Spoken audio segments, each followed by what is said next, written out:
Hej, det er Anders Jensen. I dag vil jeg kigge på en hånd, jeg har fundet på Pokernet.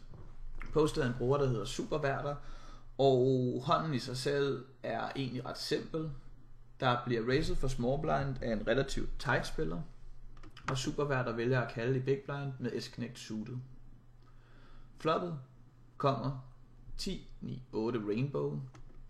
Der bliver C-bettet, og Superværter caller.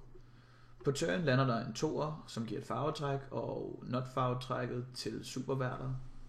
Der bliver bettet igen, og nu spørger Superværter, hvad han skal gøre. Personligt kan jeg bedst lide at calle. Jeg caller både flop og caller turn, selvom at der bliver advokeret af nogle ret dygtige spillere nede i tråden på, at man skal raise. Jeg kan godt lide at call begge gange og raise river. Både bluff og value raise river og sætte folk i nogle rigtig svære spots og dyre spots. Også egentlig ud fra den devise, at man så bliver meget sværere at spille mod, og det bliver dyrere at spille mod en. I øvrigt så er der en kommentar fra Seiler, som mener, at man skal raise mod ham her, fordi han lige kender, han har spillet med ham her før, og det er egentlig en ret ubrugelig forumkommentar, da vi analyserer selvfølgelig efter det generelle spot, og vi ikke rigtig kan bruge folks forskellige reads til noget. Selvfølgelig er det brugbart for Superværter, men ikke så brugbart for forumet. Nå, det var et sidespring. Hvordan jeg vil vælge at defende floppet og turn? Der bruger jeg Flopzilla, tæller nogle kombinationer, finder ud af hvilken range jeg gerne vil defende med, og det vil jeg prøve at vise jer nu. Jeg har et notice blok her, og så har jeg Flopzilla, hvor jeg har snydt lidt og sat en range op, som jeg tror Hero Superværter vil defende. Og jeg tror ikke han trebetter særlig light. Jeg tror han trebetter måske jacks til S'er og S-kong og S-kong suited. Jeg tror ikke han trebetter 10'er eller S-dame, da vi nok aldrig kommer skide godt ind mod en nit. Og de hænder spiller nok bedre, hvis vi flatter dem. Jeg har sat en range op her, som I kan se alle suited S'er, alle par, masse suited boardways og lidt off-suited boardways. Alt i alt 294 kombinationer. AKA 25%.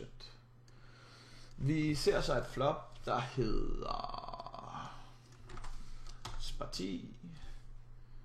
Fan var det. Ja. 9 hjerter og 8 klør. Det sætter vi nu ind i Flopzilla. Vi siger Sparti, hjerter 9 og klør 8. Da det her flop selvfølgelig blokker for nogle hænder i vores range, så kan vi se, at vi nu har 251 effektive kombinationer, da vi har reduceret for blokker-effekten. Det skriver vi lige her. Vi har 251 combos. Villain i hånden better 4,5 ind i 6,5.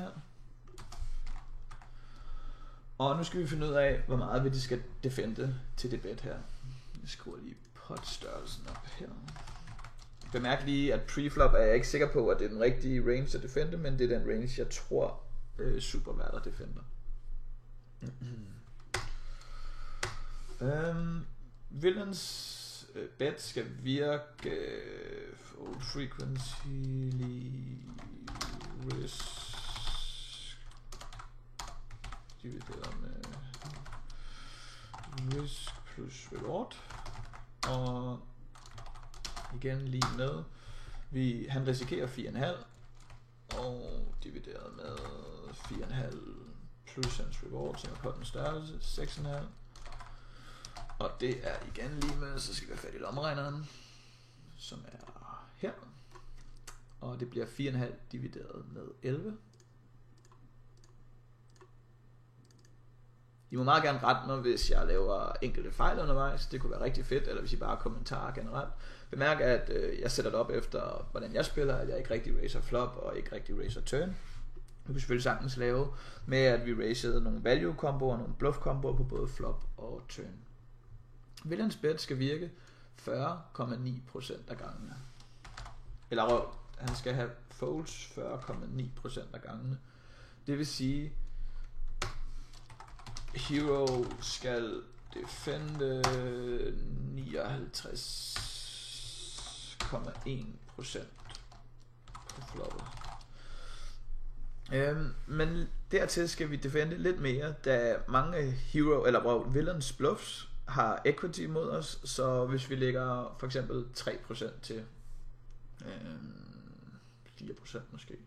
Det er lidt diffust. Jeg er faktisk lidt usikker på, hvor meget vi skal lægge til, da vi ikke rigtig helt ved villains range, men hvis vi lægger 4% til, så skal vi defender 63% for at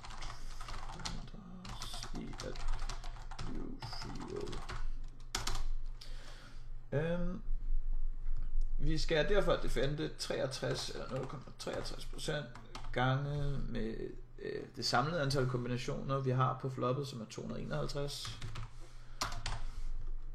og det giver 0,63 gange med 251. Det giver 158 komboer.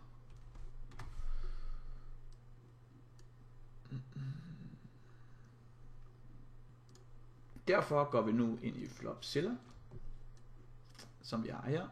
Og der har vi vores 251 kombinationer, som var dem vi kom til floppet med. Og det skal vi så til at sortere fra, sådan så vi kommer ned på 158 kombinationer.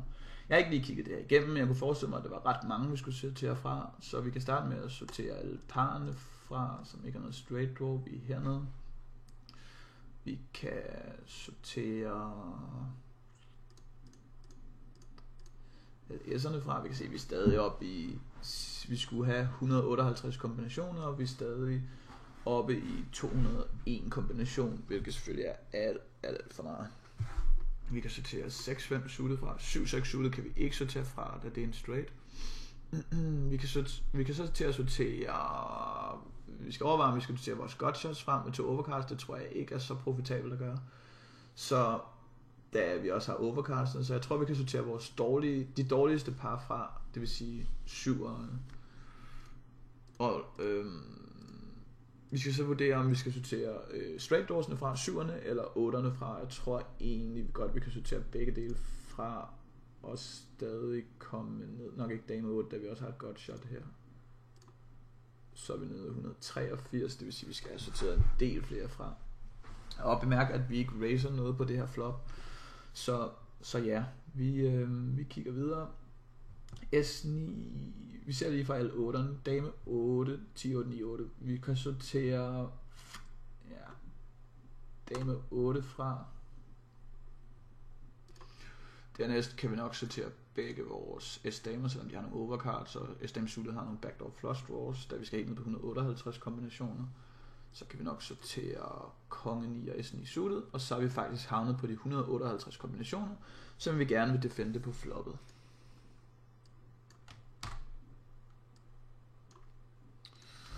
Nu har jeg lige koblet vi defender derfor. Lige 158 combos på floppet. Så er vi nået til turn,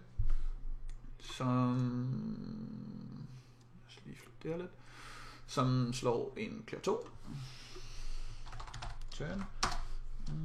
Jeg havde spot 10, hjerter 9, clear 8, clear 2.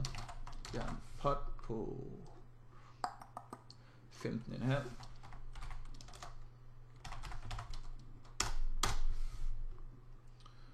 Så vi den her. Villain han better. Ja, undskyld, det bliver lidt rykket frem og tilbage.